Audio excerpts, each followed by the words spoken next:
오늘 우리에게 주신 하나님의 말씀은 마태복음 6장 9절에서 13절입니다. 봉독하겠습니다. 그러므로 너희는 이렇게 기도하라. 하늘에 계신 우리 아버지여, 이름이 거룩히 여김을 받으시오며 나라가 임하시오며 뜻이 하늘에서 이루어진 것 같이 땅에서도 이루어지이다. 오늘 우리에게 일용할 양식을 주시옵고 우리가 우리에게 죄 지은 자를 사하여 준 것 같이 우리 죄를 사하여 주시옵고 우리를 시험에 들게 하지 마시옵고 다만 악에서 구하시옵소서. 나라와 권세와 영광이 아버지께 영원히 있사옵나이다. 아멘. 잠시 기도하겠습니다. 소망의 하나님, 오늘도 귀한 주일을 맞이하여 주의 말씀을 듣고자 합니다. 저희의 마음의 문을 활짝 열어주시고 하나님의 말씀의 지혜를 깨달을 수 있도록 성령께서 저희를 인도하여 주시옵소서. 예배를 통하여 저희가 하나님의 말씀을 마음에 담음으로 말미암아 점점 더 그리스도의 영광에 다가가는 자가 되게 하시고 이 땅을 살아가는 동안 하나님의 기쁨이 되며 또한 하나님의 영광을 세상에 보여주는 축복의 통로가 될 수 있도록 하나님 저희를 인도하여 주시옵소서. 오늘 예배 가운데도 하나님이 함께 하실 줄 믿습니다. 감사드리며 예수님의 이름으로 기도하였습니다. 아멘. 지난 시간에 이어서 오늘은 주기도문에 대한 두 번째 설교를 하고자 합니다. 매년 한 번 정도는 이 주기도문 설교를 반복하여 하고 있습니다. 이는 이 주님이 가르치신 기도가 기독교인들에게 매우 중요한 핵심적인 그런 가르침이라고 믿기 때문입니다. 기독교의 기도는 경건을 훈련하는 수단입니다. 그리스도인은 기도를 통해 경건을 연습하고 하나님의 거룩에 이르게 됩니다. 모든 종교에는 기도가 있습니다. 그러나 기독교의 기도는 이방 종교의 기도와는 다릅니다. 그래서 기도에 대한 일반적 지식을 조심해야 합니다. 우리가 기도에 대해 익히 알고 있는 바가 있는데 그것을 그냥 기독교적 기도에 적용하는 것은 잘못된 것일 수 있다. 우리는 예수님께 바른 기도를 배울 필요가 있습니다. 예수님의 제자들도 그것을 알았고 그래서 예수님께 기도를 가르쳐 주시도록 요청을 드렸습니다. 누가복음 본문에 나오지요. 우리에게 기도를 가르쳐 주셔서 세례 요한이 제자들에게 기도를 가르쳐 준 것 같이 우리에게도 기도를 가르쳐 주셔서 제자들의 이 요구가 이 주기도문을 예수님께서 다시 한번 가르치시는 그런 계기가 됐던 것을 우리가 읽을 수 있습니다. 우리도 이 겸손한 고백을 본받아야 되겠습니다. 그냥 내 임의대로, 내 생각대로, 내가 이미 알고 있는 대로 기도하는 것이 충분하다고 생각하지 말고 예수님, 나에게 기도를 가르쳐 주세요.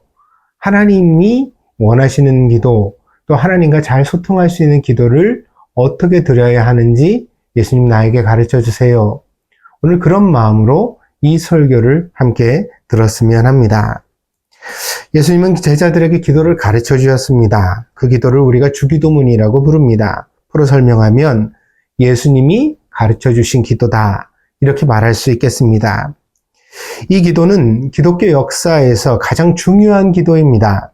왜냐하면 이 기도를 통해 우리는 기독교 기도의 핵심, 그 요체를 배우게 되며 동시에 1세기 당시부터 지금 2000년이 흐른 후까지 우리가 이 2000년의 세월 동안 드려왔던 모든 예배의 근간, 예배에는 기도가 당연히 필수적으로 포함되게 되어지죠.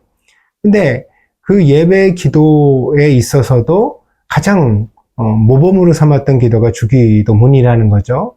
그래서 실제로 예배 형식 중에도 우리가 주기도문을 함께 암송하는 그런 시간을 가지고 있습니다. 근데 이것이 최근에 되어진 일이 아니라 예수님 직후 1세기의 초대교회부터 있었던 전통이라는 거죠. 그래서 마태복음의 본문의 맨 마지막에 송영이 붙어 있잖아요. 하나님께 영광을 드리는 후렴구 같은 것이 마지막에 이제 붙어 있는데 이것은 모든 신학자들이 얘기하기를 바로 예전적 의미다. 그러니까 예식에 사용하기 위한 삽입구다. 이렇게 이해를 하고 있습니다. 그러니까 1세기 당대 예배부터 이 주기도문은 예배에 사용되어졌다는 거죠. 2000년 동안 기독교 공동체는 이 기도를 통하여 예배를 드리고 또 하나님께 드리는 기도의 모범을 배워왔다는 것입니다. 그래서 우리가 이것이 기도의 정수다 이렇게 말할 수 있습니다. 그리고 또 우리에게 지니는 의미도 매우 크다고 할 수 있겠습니다. 주기도문은 네 부분으로 되어져 있습니다. 첫째, 하나님의 호칭. 둘째, 하나님에 대한 세 가지 간구. 셋째, 우리에 대한 세 가지 간구. 넷째, 예배를 위한 송형. 근데 이 네 가지가 아주 밀접하게 연결되어져 있습니다. 그래서 하나의 기도를 이루는 한 몸이다. 마치 한 분이시면서 또한 세 분이라고 우리가 이야기하는 삼위일체 하나님처럼 이 주기도문은 네 개의 부분으로 되어 있지만 그것이 아주 밀접하게 하나로 연결되어져 있다. 이렇게 이해할 수 있겠습니다. 이 가운데 하나님에 대한 호칭은 바꿔 말하면 우리 하나님은 누구신가를 우리에게 가르칩니다. 하나님에 대한 올바른 인식과 만남이 없으면 기독교적 기도는 시작될 수 없는 것입니다. 모르는 신에게 드리는 기도가 아니라는 거죠. 우리가 선앙당, 이런 어떤 토테미즘 같은 그런 신들을 보다 보면 또 성경에도 그런 구절이 나오잖아요. 사도 바울이 아테네에 가서 선교를 하려고 그랬더니 많은 신의 신전들을 만들어 놨는데 그 중에서 이름을 알지 못하는 신에게라는 신전이 있었다는 거, 그 재단이 있었다는 거 아니에요? 그러니까 이 토템적 다신주의 속에서는 신을 잘 모르지만 막연한 어떤 신에게 기도하는 것이 가능하다 이렇게 보는 거죠. 근데 이제 우리는 하나님을 모르면서 하나님을 우리가 바르게 바라보지 못하면서 드리는 기도를 기독교적 기도라고 말할 수가 없다는 거죠. 그래서 우리는 기도하기 전에 하나님이 누구신가를 계시받아야 합니다. 그 기독교적 기도는 계시에서 시작되어지는 거예요. 그러니까 내가 알아서 하나님을 찾아가는 것이 아니라 하나님이 나를 찾아와 오셨기 때문에 그 하나님을 내가 이해함으로 말미암아 시작되는 관계, 그것이 바로 기도라는 것입니다. 그래서 우리는 기도하기 전에 내가 과연 섬기는 하나님이 어떤 분인가를 깊이 골몰해야 합니다. 그러니까 기독교인에게는 성경을 읽어야 할 의무가 생기는 거죠. 이 성경을 읽고 하나님을 알지 못하면 기도할 수 없으니까요. 예수님은 하나님을 세 가지 수식어로 우리에게 설명해 주십니다. 하나님은 어떤 분이신가? 첫째, 하늘에 계신 하나님이십니다. 하나님은 초월자가 되십니다. 거룩하고 완전하며 전능하신 하나님이십니다. 이 하늘이라는 개념이 유대인에게는 그러니까 늘 어디에나 있는 우리와 함께 하시는 그런 하나님적 의미도 되지만 또한 초월의 세계, 그러니까 우리가 살아가는 이 세속적 세상을 넘어 있는 거룩한 장소가 바로 하늘이라고 보았던 거거든요. 그래서 하늘의 하나님은 우리와는 구별되신 하나님이다 이렇게 본 거죠. 때문에 그 하나님 앞에 우리는 우리의 모든 문제를 주저없이 가지고 나아갈 수 있습니다. 그 하나님 앞에 불가능은 없으며 그 하나님의 지혜를 넘어서는 우리의 문제는 있을 수 없다. 그러니까 우리가 어떤 것을 기도하든지 흡족한 응답을 하나님께 받아가질 수 있다는 믿음이 기독교적 기도의 시작입니다. 하나님은 사람이 아니십니다. 시건하지 않으시며 후회하지도 않으십니다. 그 하나님은 사람이 만만하게 여기고 아무 말이나 던질 대상은 아닙니다. 때문에 우리는 기도하기 전에 먼저 하나님을 향한 경외심을 품어야 마땅합니다. 그래서 기도가 마음이 중요하지 다른 건 중요하지 않다 이런 생각들을 가지는 분들이 있는데 그렇게 형식을 함부로 소홀히 하고 무시하다 보면 우리가 가지고 있는 마음도 불경해질 수 있습니다. 그러니까 하나님을 아주 사소하게 여기는 마음이 우리 안에 은연중에 들어올 수 있다는 거죠. 그래서 기도의 좋은 훈련은 되도록이면 하나님 앞에 경건하게 단정하게 정식으로 예의를 갖춰서 기도드리는 것이 중요하다고 하겠습니다. 여러분 이제 검도라든가 유도 같은 무술 배우는 그런 관에 가면 태권도도 마찬가지고요. 이제 먼저 아주 인사를 잘 하는 것부터 가르치잖아요. 뭐 무술을 하는데 인사가 무슨 필요가 있냐, 무슨 소용이 있냐, 그냥 잘 내지르고 잘 후려치고 뭐 그러면 되는 거 아니냐 이렇게 생각할 수 있는데 아니라는 거죠.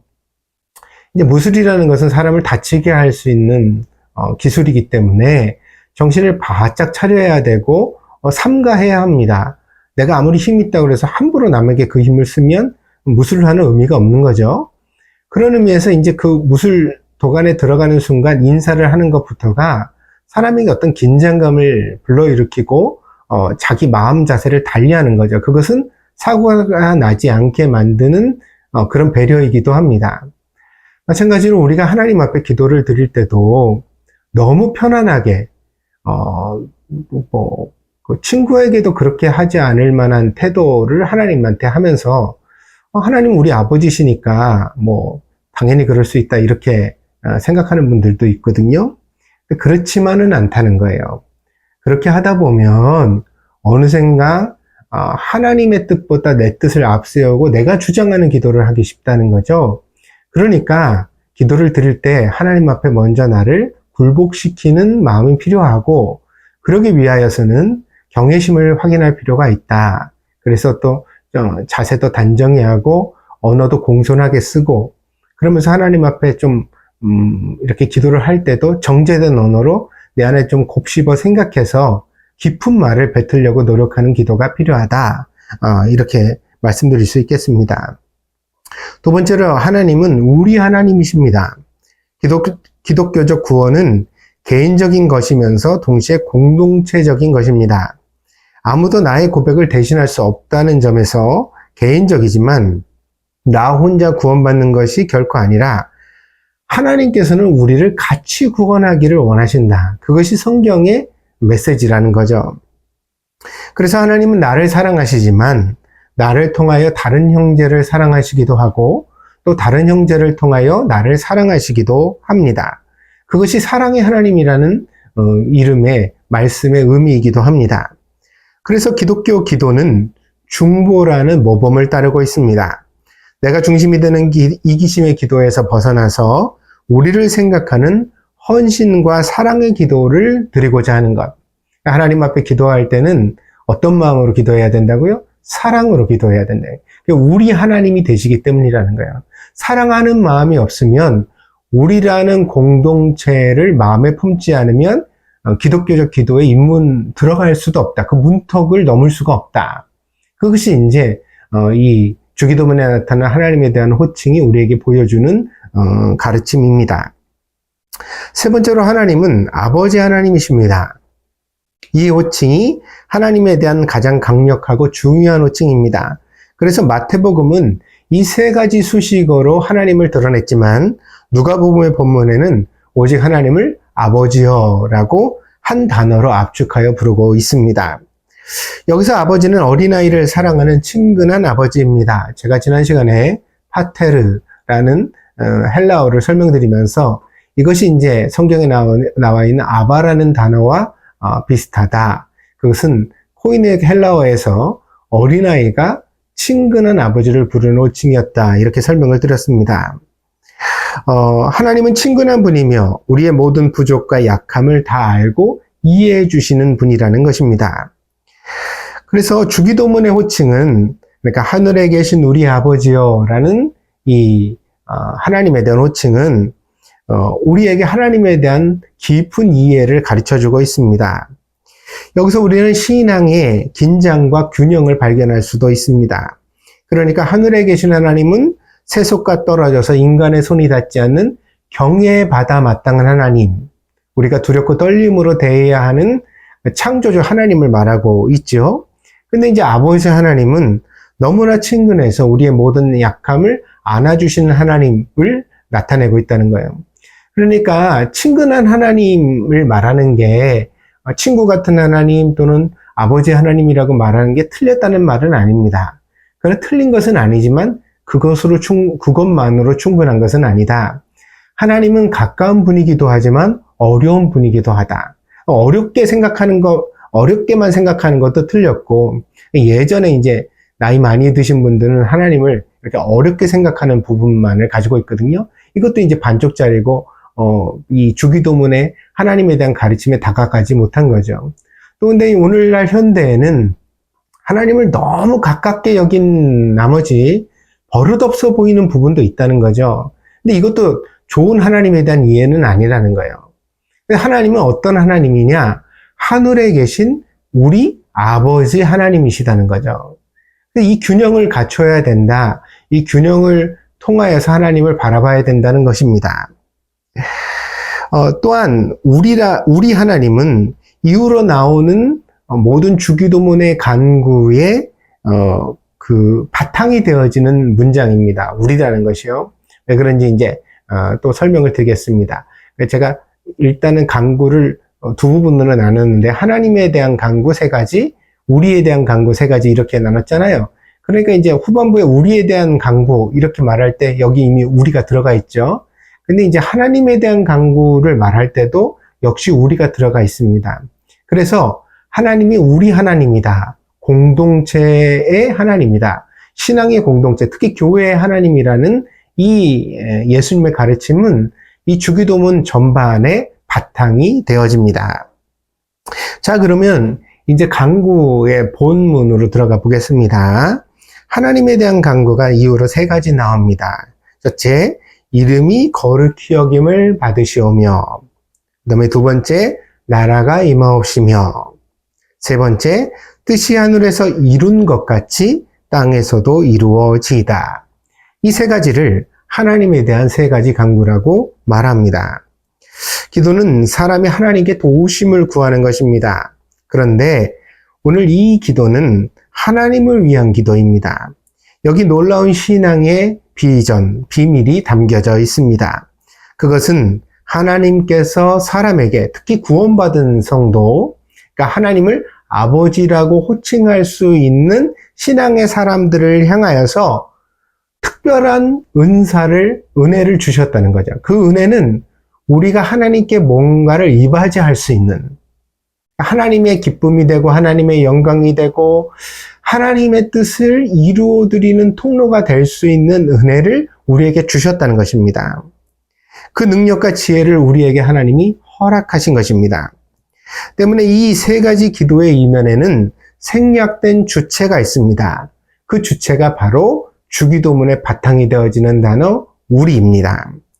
우리가, 바꿔 말하면 교회가, 모든 그리스도인이 함께 힘을 합하여 하나님의 이름이 거룩히 여김을 받도록 만들어가야 하며, 우리가 하나님의 나라가 현실에 임하도록 살아야 하며, 우리를 통해 하나님의 뜻이 하늘에서 이룬 것 같이 땅에서도 이루어지도록 해야 한다. 그것이 주기도문이 우리에게 말하고 있는 가르침입니다.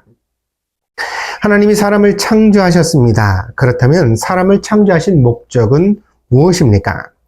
하나님을 기뻐하고 그 영광을 드러내는 일입니다. 이것이 이제 우리 학생회에서 하려고 하는 소일이 문답의 제일 처음 이 문장의 질문에 나오는 가장 성경의 핵심되는 질문.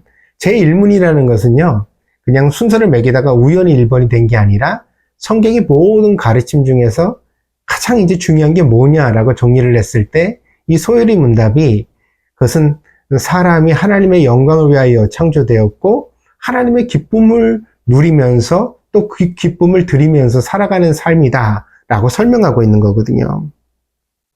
그러니까 이것이 우리에게 아주 가장 중요한 문제라는 것입니다.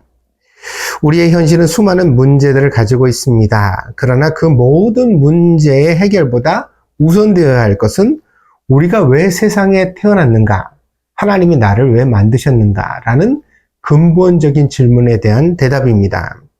그래서 우리가 아무리 공부를 많이 하고 성공을 하고 세상에 큰 업적을 남기더라도 이 근본적인 질문에 대답하지 못하면 우리는 인생을 실패하는 거죠. 결코 잘 살았다고 말할 수가 없는 것입니다. 그래서 예수님은 마태복음의 본문에서 먹고 입고 마시는 문제를 염려하지 말고 하나님의 손길에 맡기라 라고 말씀하시면서 아울러 우리에게 이렇게 가르쳐 주십니다. 너희는 먼저 그의 나라와 그의 의를 구하라. 그리하면 이 모든 것을 너희에게 더하시리라. 그러니까 우리의 기도에 있어서 먹고 입고 마시는 문제를 하지 말라는 건 아니에요.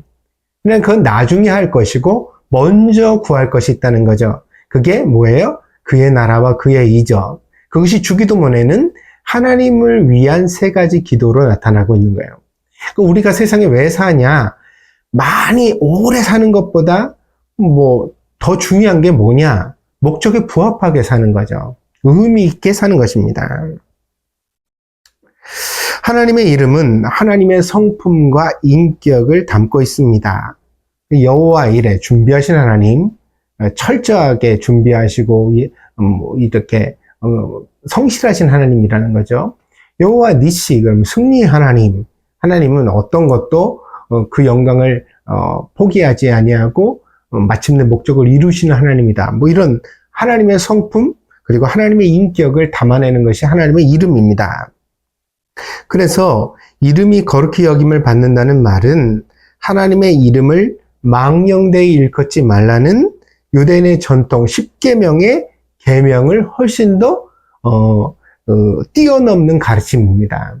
유대인들은 하나님의 이름을 망령되이 일컫지 않기 위해서 성경에 읽다가 하나님 이름 나오면 읽지도 못했다는 거예요. 아도나이, 주라는 별칭으로 대신하고 그 이름을 읽지도 못했다고 그래요. 그리고 문서 같은 것들도 조심하고 성경을 다룰 때는 극진이 대했다는 거죠. 그러나 이러한 십계명 율법적 가르침으로서는 이 주기도문에 나와 있는 가르침을 따라갈 수 없습니다. 왜냐하면 단지 하나님의 이름을 망령되이 일컫지 않는 것이 사람의 본분이 아니라 우리는 어떻게 해야 된다고요? 우리를 통해 하나님의 이름이 세상 가운데서 거룩히 여김을 받도록 살아가야 한다. 그러니까 나의 삶이 하나님의 인격을 드러내야 된다. 하나님이 의도하신 바가 내 삶을 통하여 마땅히 나타나게 해야 한다. 그것이 이제 오늘 주기도문이 말씀해주고 있는 가르침입니다. 그리스도인은 사랑의 하나님을 전하고 사랑에 없는 행동을 일삼으면 안 됩니다. 그리스도인은 정의의 하나님을 전하고 정의가 없는 삶을 살아서는 절대로 안 됩니다. 우리가 하나님의 자녀라면 우리를 통해 하나님의 이름이 거룩하게 여겨지도록 책임 있는 처신을 다해야 한다는 것입니다. 두 번째로 하나님의 나라는 능력의 나라입니다. 하나님의 주권이 행사되는 세계입니다. 물론 하나님은 전능하신 분으로 무엇이든 원하는 대로 행하시는 분이십니다. 그러나 성경적 관점에서 봤을 때 이 하나님의 나라는 전쟁의 상태입니다. 침노당한다고 그랬죠? 침노한다. 천국을 침노한다. 이렇게 표현하셨는데 이 침노라는 것은 전쟁을 의미합니다. 나라가 나라의 국경을 넘어 침노하듯이 죄와 어둠과 악의 세력이 하나님의 나라를 공격하여 타락시킨 것입니다. 우리는 그 전쟁의 상황 속에서 신앙생활을 하는 그리스도인입니다. 때문에 복음의 중간지대는 없습니다. 하나님의 나라를 회복하는 일에 종사하지 않는 모든 사람은 하나님의 나라를 회방하는 일에 협력하게 되는 것입니다. 그래서 신앙생활을 쉰다 이렇게 표현하는 분들이 있는데요. 뭐냐면 가다가 멈춰 선다는 거죠. 제자리에 있겠다는 거예요. 자기는 뒤로는 가지 않지만 그러나 앞으로 가는 것도 너무 힘들고 지금 상황이 좋지 않으니 나는 여기에 이 정도에서 멈춰 서겠다 이렇게 말하는 분들이 있거든요. 아니 여러분, 전쟁하다가 휴식 시간이 있어요? 자, 전쟁 막 폭탄 쏘고 미사일 쏘고 막 총 쏘고 그러다가 점심시간입니다. 밥 먹고 합시다. 그런 전쟁이 있냐고요. 신앙생활이라는 건 그만큼 치열해야 하는 겁니다. 그리스도인은 이 긴장을 이해하고 자신의 처신을 복음 앞에 똑바로 하기 위하여 깨어 있어야 합니다. 내가 어떤 나라에 속할 것인가? 하나님의 나라가 임하게 하는 일, 다시 말하면 침노하는 일, 죄가 세상을 침노했듯이 이제는 하나님의 나라, 그러니까 복음을 열고 이 세상을 침노하는 일에 내가 종사하고 있는 그리스도인이다. 응? 그 사실을 우리가 인식할 필요가 있다는 거죠. 그래서 신앙생활은요, 안일하면 안 되는 겁니다. 편안하면 안 되는 겁니다. 쉽게 할 수가 없는 겁니다. 근데 너무나 많은 신자들이 마치 한반도에서 휴전협정이 맺어진 지 50년이 지나니까 이제는 전쟁 상태가 끝난 것처럼 착각하잖아요. 근데 지금이라도 북한이 대포 한 방 쏘면 한국에서는 다시 전쟁이 시작되는 것 아니에요. 사람이 죽는. 근데 이걸 이제 잘 인지하지 못하는 사람들이 막 전쟁 얘기를 쉽게 하고 막 전쟁을 하겠다고 그러고 그런 상황들을 우리가 보지 않습니까? 근데 오늘 그리스도인의 모습이 이처럼 아니라는 거죠. 오늘 그리스도인들이 마치 자신들은 이런 하나님의 복음과 상관이 없는 세상에 살아가는 것처럼 나 너무 피곤해. 너무 힘들어. 내가 요즘 너무 바빠. 그러니까 신앙생활을 쉬겠다. 쉬는 게 어디 있어요? 물러서는 거지. 패배하는 거지. 그러니까 신앙생활에 대하여서 더 절박한 마음을 우리가 가지는 것이 마땅합니다. 세 번째로 하나님의 뜻은 하나님의 주권의 본질입니다. 하나님의 뜻은 하늘에서 이미 이루어졌습니다. 이루어진 것 같이 이렇게 했잖아요. 그것은 영적 전쟁이 시작되기 이전에 이미 승리를 선언한 것과 같습니다. 그래서 예수님도 그러셨죠. 내가 세상을 이기었노라. 그리스도인이 전쟁의 상태, 영적 전쟁의 상태에서 살아가는 것은 사실이지만 그러나 예수님 십자가를 통하여 이미 이 영적 전쟁을 이겨주셨다. 그래서 우리는 하늘에서 도망한 패잔병들을 토벌하는 토벌군과 같습니다. 하늘에서는 싸움이 끝났고요. 땅에서 이제 싸움이 되는 건데 어떻게 더 많은 사람들을 타락시킬 것인가? 어떻게 더 많은 사람들을 끌고 지옥에 갈 것인가? 그것이 사단의 전략이고 전술이고 계획이라는 거죠. 근데 이것과 맞서 싸우는 싸움을, 거룩한 싸움을 하나님이 천사들에게만 주신 것이 아니라 바로 우리 그리스도인에게 주셨다는 거죠. 근데 이 싸움의 승리는 우리에게 이미 보장되어져 있는 것입니다. 어둠의 반역은 하늘에서 진압되었고 이제 그 잔당들이 땅으로 도망한 것을 토벌하는 단계입니다. 그리고 하나님은 이 영광스러운 임무를 그리스도인들에게 부여하신 것입니다. 그래서 우리는 하늘의 승리를 땅에서도 쟁취하는 임무를 가지고 신앙생활을 해야 합니다. 그래서 너무 이렇게 패잔병 같은 마음으로 주눅 들어서 그렇게 하는 것이 아니라 여러분 한번 생각해 보세요. 일본 땅에 오니까 얼마나 미신이 많습니까? 여러분이 사는 집에도 다 오시레에다가 제단을 한 번씩 다 만들었을걸요? 일본인들이 거기 거주했다면 집집마다 그런 거 신당 같은 거 하나씩들 있지 않습니까? 어디다 만들었겠어요? 오시레 한 켠 애들 잘 만들잖아요. 아니면 차단스 위에다가 만들든지 이렇게 해서 집집마다 그런 거 있는 거 우리가 보죠. 그러면 우리 일본에 있는 집들이 다 30년, 40년, 50년 이렇게 된 집이잖아요. 신축 건물 별로 없고 신축 입주한 사람은 다르겠지만 오래된 집 산 사람들은 거기 다 옛날에 귀신 모셨던 장소가 있겠죠. 그리고 그런 집에 살면 사실 꺼름직합니다. 그리고 가위 눌리기도 하고 가끔 가다가 갑자기 무서운 마음이 들기도 하고 뭐가 보이기도 하고 그렇죠. 그런데 이제 우리가 아무리 기독교인이 소수인 일본 땅에 왔다 손치더라도 우리는 이 주기도문의 예수님의 가르침을 믿어야 되는 거죠. 뭐죠? 하늘에서 뜻이 이룬 것 같이 땅에서도 이루어지이다. 주님은 이미 하늘의 전쟁에서 승리하셨습니다. 그리고 그 나머지 전쟁의 그런 승리를 우리에게 일임하신 겁니다. 우리는 이 땅을 복음화하기 위해서 온 사람들이에요. 우리가 살아가는 자리는 예배로 거룩해져야 되고 우리의 기도와 찬양을 통하여서 하나님의 나라가 하나님의 뜻이 이루어지는 자리가 되어야 합니다. 그러니까 두려워하면 안 되죠. 물러서서도 안 됩니다. 그 영적 싸움에서 우리는 당당해야 합니다. 우리가 기도하면 설사 귀신이 있다가도 떠나간다는 것, 거기 어둠의 권세가 숨어 있다가도 도망친다는 것, 그것을 우리가 믿어야 합니다. 그리고 그걸 믿기 때문에 우리는 더 찬양하고 기도하고 하나님 앞에 예배드리는 것을 귀히 여겨야 합니다. 그럴 때 우리가 살아가는 삶의 현실이 바로 하나님의 나라로 회복되어질 것입니다. 신약 성경에는 특별히 군대, 승리, 전쟁, 침노와 같은 군사적 용어들이 가득 등장합니다. 왜냐하면 복음의 본질이 바로 이러한 영적 전쟁을 암시하고 있기 때문입니다. 우리는 평화로운 기숙사에서 규칙을 잘 지키는 모범생이 되려고 하는 것이 아닙니다.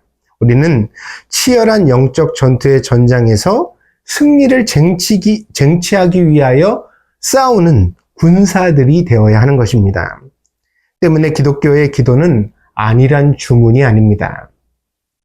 복 주시면 좋겠다. 여러분 일본에 있는 남묘호랑개교라는 종교를 아세요? 남묘호랑개교. 이제 일본에 본산이 있는데 불교와 토착화됐는데 약간 기독교적으로 변한 그런 신앙입니다. 사이비 이단이라고 우리가 분류를 하는 그런 신앙이죠. 그런데 오히려 일본 사회 속에서는 기독교보다도 훨씬 더 주류가 되어져 있죠. 근데 이제 남묘호랑개교가 그걸 했던 분을 제가 알아가지고 신앙의 양태가 뭔가 이렇게 들여다봤더니 집마다 벽에다가 그 신자를 갖다가 신을 모시는 신자를 우린 귀신 신자라고 그러고 그들은 이제 그게 하나님 신자라고 그러겠죠. 그걸 써놓고서 그리고 그 앞에 이제 정성을 봉양하기 위해서 촛불을 켠다는 거예요. 그리고 그 촛불을 켜고 정갈하게 이제 무릎을 꿇고 앉아서 기도를 하는데 남묘호랑개교 그게 전부입니다. 남묘호랑개교를 1000번도 10,000번도 계속 반복하여 주문 외우듯이 외운다는 거죠. 그러면 그 실력이 통하여서 그걸 통하여서 사람들한테 축복이 오고 사람들의 소원이 성취된다. 그러니까 마음에 바라는 소원을 쫙 가지면서 이 목사가 남묘호랑개교를 설명하고 있네요. 근데 재밌으니까 들어보십시오.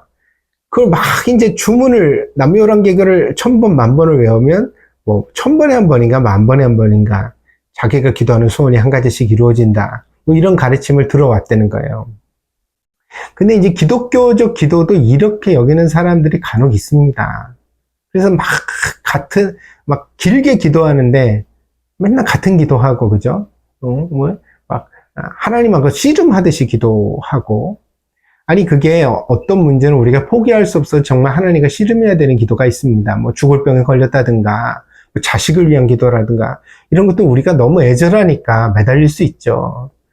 그런데 별것도 아닌 문제 가지고 많이 그렇게 반복하여 기도하면 하나님이 들어주실 것이라고 착각하는 사람들이 있다는 거죠. 그런데 이런 기도의 대부분은 또 그렇게 절박하지는 않습니다. 왜냐하면 그렇게 절박한 문제가 없는 욕심에서 나오는 기도일 때도 사실은 많죠. 근데 이제 기독교적 기도는 이런 기도가 아니라는 거죠. 예수님 이방인과 같이 중언부언 기도하지 말라고 그랬잖아요. 그러니까 이런 기도를 예수님도 아셨나 봐요. 그러니까 그렇게 기도하지 말라고 말씀하시죠. 하긴 예수님 당대도 이방 종교가 많았으니까 그들의 기도하는 모습을 보셨겠죠. 이게 지금과 별반 다르지 않았던 것 같습니다. 그에 반하여서 기독교적 기도는 우리의 삶의 현실에 하나님의 영광을 가져오려고 하는 절박한 심정이 바탕이 되어야 된다는 거죠. 여러분 정말 신앙생활 잘하고 싶습니까? 여러분의 가정을 하나님의 축복의 장소로, 회복의 장소로 만들고 싶은 열망이 있습니까? 여러분 자녀들이 정말 신앙으로 잘 크기를 원하십니까? 여러분의 살아가는 삶의 현실 속에 하나님이 늘 함께 하시기를 여러분 정말 간절히 원하십니까? 그럼 기도해야 합니다. 기도하지 않고 그런 일이 이루어질 것이라고 생각하는 것은 미신입니다. 기독교가 아닙니다. 기도를 잃어버리고 어떻게 기독교가 됩니까? 예수님이 직접 가르쳐 주시는 이 가르침을 우리가 등한히하고 빼버리고 소홀히 하면서 어떻게 예수 믿는 사람이라고 할 수 있습니까? 그러니 오늘 다시 한번 이 주기도문을 통하여 우리의 기도가 얼마나 절실한 것인지 중요한 것인지를 다시 한번 깊이 인식하고 하나님 앞에서 마음을 새롭게 하는 우리 동경드림교회 성도들이 되었으면 좋겠습니다. 오늘은 여기까지 하겠습니다. 호칭 지나서 하나님에 대한 3가지 강구를 했고요. 사실은 나머지를 다 하려고 했었는데 조금 천천히 해야 될 것 같습니다. 그래서 돌아가서 우리를 위한 세 가지 기도의 의미, 그리고 성령에 대해서 또 말씀을 드리도록 할 테니까 이번 주에 이 주기도문을 꼭 붙들고서 기도 생활을 성실하게 하는 기도 생활을 여러분의 삶에 회복하는 우리 성도들이 되어주기를 부탁을 드립니다. 아침에 일어나서 기도, 저녁에 잠들기 전에 기도, 하나님 앞에 절실하게 기도하는 삶이 우리의 습관이 되도록 훈련해 갑시다. 경건은 훈련을 통해서 습득되어진다. 그리고 이 경건의 훈련을 통하여 결국 우리는 거룩하게 되는 것이다. 여러분 잊지 마시고 하나님 앞에서 좋은 그리스도인이 되기 위한 노력을 계속해 가기를 바랍니다. 기도하겠습니다. 오늘도 우리에게 귀한 은혜 주심을 감사드립니다. 주님이 가르치신 기도를 마음에 새기며 우리가 무능력한 그리스도인이 아니라 감히 하나님의 영광을 위하여 살아갈 수 있는 그런 그리스도인이 된 것을 깨닫게 되었습니다. 주님, 우리가 할 수 있는 바를 행하게 하시고 그것을 행하기 위하여 더욱더 간절히 기도하는 그리스도인이 되게 하여 주시옵소서. 동경드릴교회 성도들의 삶에 기도가 회복되게 하시옵소서. 교회뿐 아니라 저들의 가정에서도 일터에서도 항상 하나님 앞에 쉬지 않고 기도하는 그리스도인이 되게 하셔서 기도를 통하여 하나님의 은혜를 경험할 수 있도록 주님 인도하여 주시옵소서. 감사를 드리며 예수님의 이름으로 기도하였습니다. 아멘.